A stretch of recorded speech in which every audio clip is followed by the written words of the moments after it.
Well, hello, my gig life workers. How is everybody doing as we near the Instacart strike date? Today, oh, it's tomorrow. So, as I record this, it's October 15th. If you had told me a few months ago that I would spend my guilty pleasure time listening to the pros and cons of the strike impending, I would have told you, you're freaking nuts. I got other things to do. I've got, you know, my 600-pound life and teen mom and top chef and master chef and all that stuff.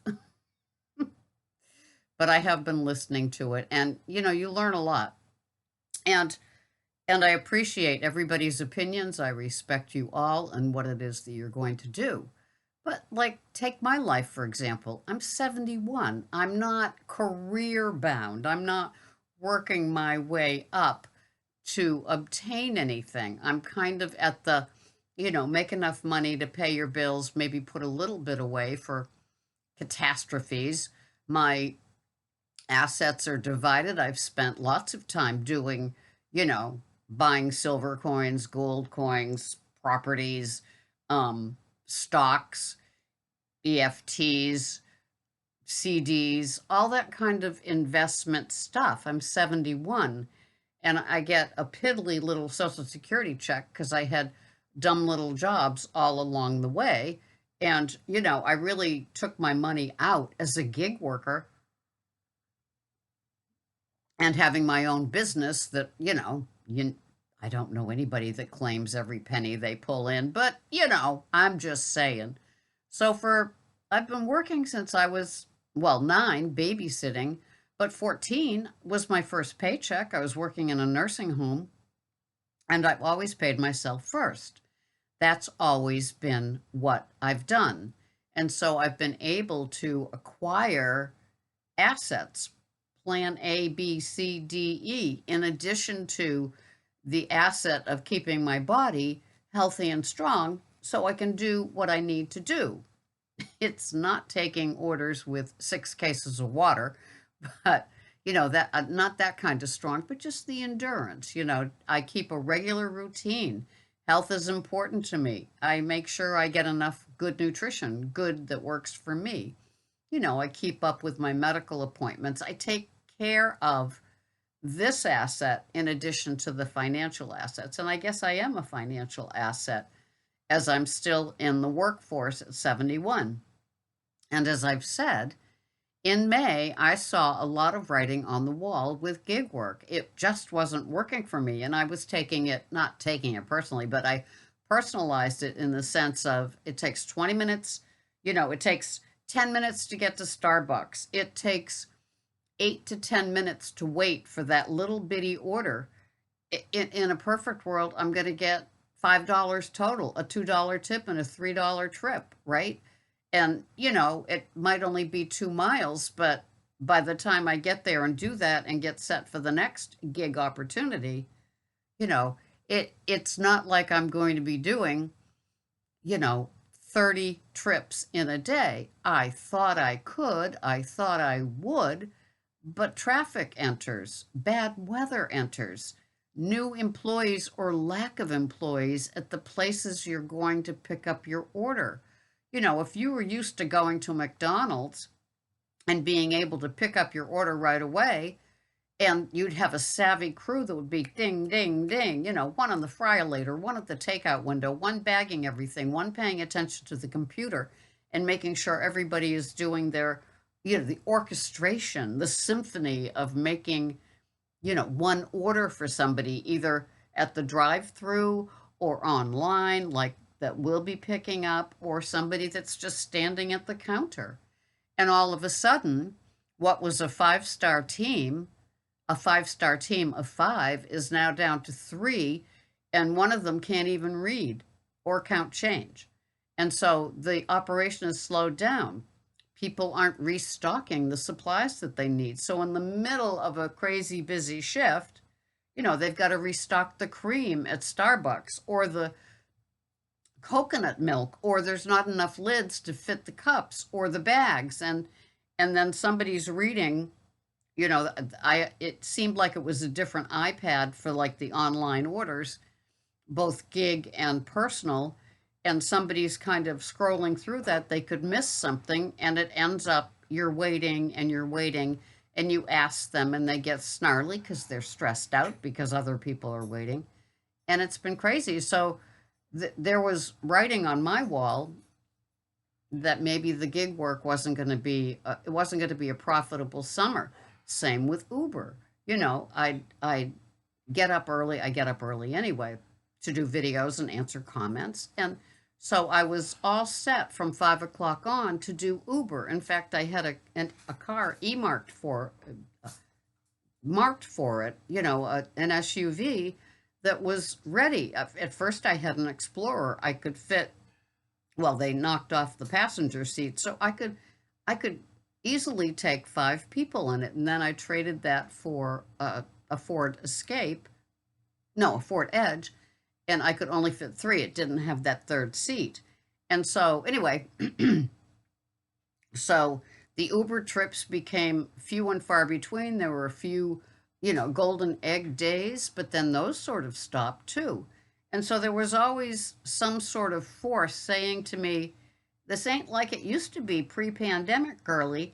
And maybe pandemic, it was great for Instacart because people, were living in dark rooms with dark blinds and shades and so afraid of, like, if light saw them they'd catch the bug, just the crazy stuff, right?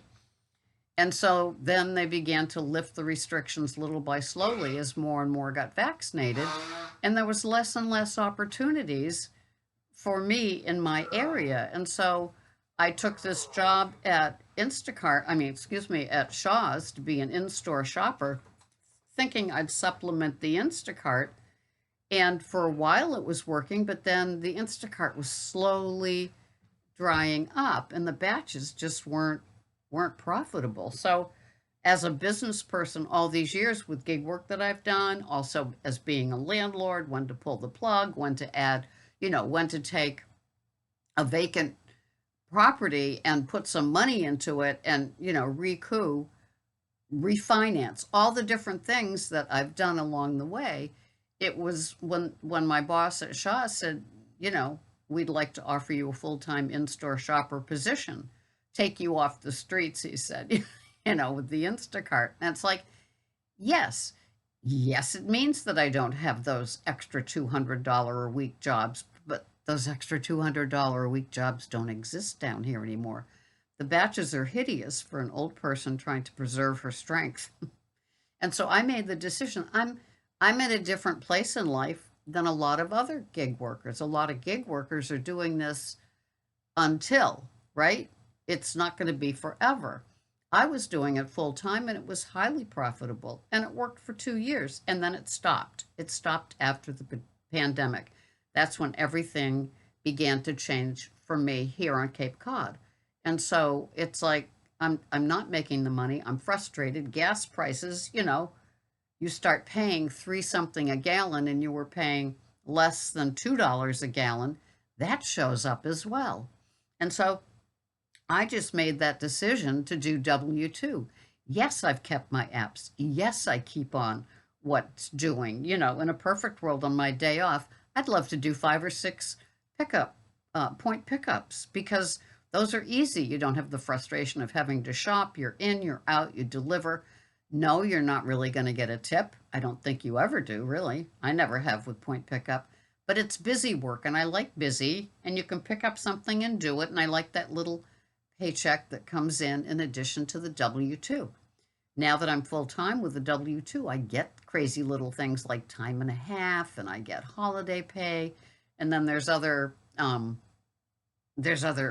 perks that come with it, paid time off, things like that. And so at my stage in life, it's nice with my car. Now I'm getting ready to sell my Camry that I was using for the gig work. It's nice to just go into work, do my job. The car is safe. I'm not putting gallons and gallons into it. I don't have to save $100 extra a week for gas for the Instacart and all of that sort of stuff. I took one of the riders off the insurance for having people in the car with Uber and Lyft. So there were some business decisions involved that were no longer profitable, that I was paying a lot of expenses, the things that we really don't look at when we get that Instacart, payment on Wednesday for $478. It's like, yes, I made that money and I can make my rent or my car payment or something. And forgetting that you've got the wear and tear on the car, and you've got that, that dent that really bugs you. And, if Lyft knew about it, they'd take you off the road like they did for me, because I had this much taken off of a mirror, um, protecting the mirror on the passenger side, the rear view mirror. Crazy stuff. Yeah, thanks, Lyft. But anyway, so at 71, making decisions, that's what I did. And, I've been thinking about the strike with of course, all of the videos that are going on. I respect you if you do the strike, and I respect you if you don't do the strike. We all have to take in accounts. Hopefully, you know, you're taking some things from the yes and the no videos, and you're making a decision that works for you, right? I don't, I mean, I do have an opinion about it. I don't think that the strike is going to make that much of a difference. One Saturday for Instacart is nothing. Think what they refund for the damaged and missed items that are fraudulent, right? It's like not going to hurt. And then there will always be the people that will shop those batches. They're shopping those crazy little batches now. 78 items, for $10. And you're driving 7.2 miles, 3 towns over, because the store that they want isn't there. So, be wise about yourself. You're an investment, as well as whatever financial investments you have.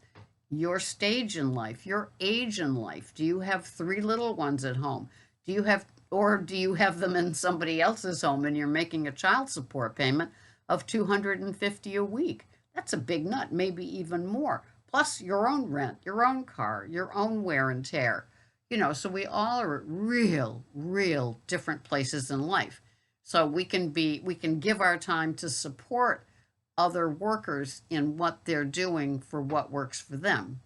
I just pray that gig workers are wise enough to see themselves as the investment, the assets that they are acquiring. So when they are my age, they've got something that they could draw off of, the emergency fund, as well as other revenue streams like me with rental, things like that.